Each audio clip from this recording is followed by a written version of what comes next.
আমাদের মুন্না ভাই আটকালে আমরা কি রাজপথে থাকবো? আমাদের জসিম ভাই আটকালে আমরা কি রাজপথে থাকবো? যাকে আটকে রাখেন আমরা রাজপথে আসি, রাজপথে থাকবো না মেয়েটা।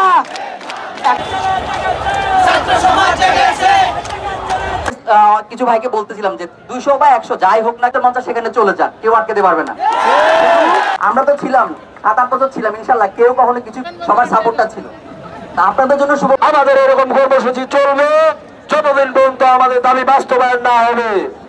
পরিশেষে বলতে চাই যে আমাদের দাবি বাস্তবায়ন হলে আমরা ক্লাস পরীক্ষায় ফেরত যাবো। বিরুদ্ধে রাজপথে নামতে হচ্ছে। ভাইরা আমার, আপনারা শুধু কেন বিশ্ববিদ্যালয়ের ছাত্রদের সাথে খেলতে পারেন, আপনারা কেন মিলিটারিতে খেলতে পারেন না? এখন আমাদের মাঝে লড়াই না সংগ্রাম,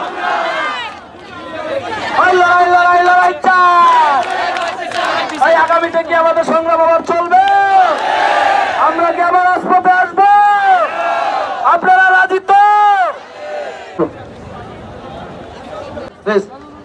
এ পর্যায়ে আমরা সরার দিতে না মেয়েটা,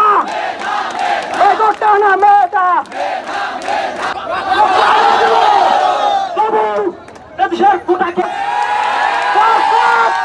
সুতরাং আমরা থামবার পাত্র নয়, আন্দোলন সফল করেই ছাড়বো ইনশাআল্লাহ।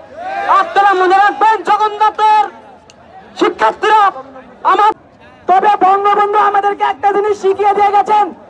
অনেকে মনে করে আদালতের কথা আদালতে হবে, তবে আমি একটা জিনিস বলতে চাই, বঙ্গবন্ধুর কাছ থেকে আমরা শিখেছি যে বঙ্গবন্ধুকে যখন আদালতের রায়ে জেলখানায় নিয়ে গিয়েছিল, এই আদালতের রায় ভেঙে বঙ্গবন্ধুকে বাংলার মানুষ ছাড়িয়ে নিয়েছিল।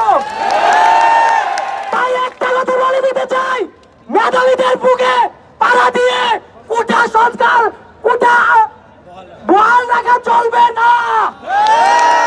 যতক্ষণ পর্যন্ত এই শরীরে রক্ত থাকবে, আমরা এই মাঝে আন্দোলন সংগ্রাম এর মাধ্যমে আমরা আমাদের দাবি আদায় করে ছাড়বো ইনশাআল্লাহ।